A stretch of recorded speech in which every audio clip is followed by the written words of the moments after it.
Okay sir, सबसे पहले ये जानना चाहता हूँ मैं कि जो विजय दिवस मनाया जाता है ये क्यों मनाया जाता है, क्या इसके पीछे की कहानी है? आज का दिन भारतीय सेना में और पूरे देश में विजय दिवस के रूप में मनाया जाता है। आज ही के दिन 1971 में बांग्लादेश में पाकिस्तान आर्मी ने आत्मसमर्पण किया था और उस आत्मसमर्पण के उपलक्ष्य में ये विजय दिवस पूरे देश में मनाया जाता है, जिसमें हमारी तीनों सेनाओं ने हिस्सा लिया था, आर्मी, नेवी, एयरफोर्स। और इसीलिए ये तीनों सेनाओं का हमारा बहुत बड़ा त्यौहार के रूप में है और ये पूरे देश में ही मनाया जाता है। और इसी संदर्भ में हम कल 17 दिसंबर को विजय दिवस मना रहे हैं।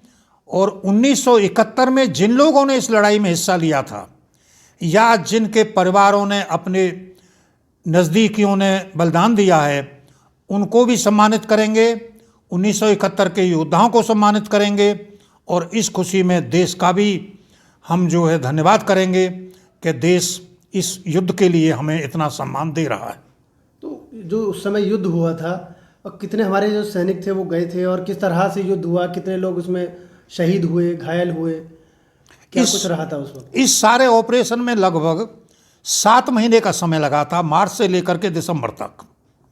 और 3 दिसंबर को जब सब कुछ ऑर्गेनाइज हो गया तब इंडियन आर्मी एक्शन में आई थी, जिसमें आर्मी, नेवी, एयरफोर्स तीनों थे। और केवल 13 दिन की लड़ाई में पाकिस्तान ने घुटने टेक दिए और उसमें बहुत नुकसान हुआ और उसी की वजह से बांग्लादेश का उदय हुआ, क्योंकि पाकिस्तानी आर्मी पूरी कैद कर ली गई थी। 93,000 आदमियों को, सैनिकों को कैद करके हम भारत में ले आए थे और उनको 1 साल तक यहाँ कैद रखा।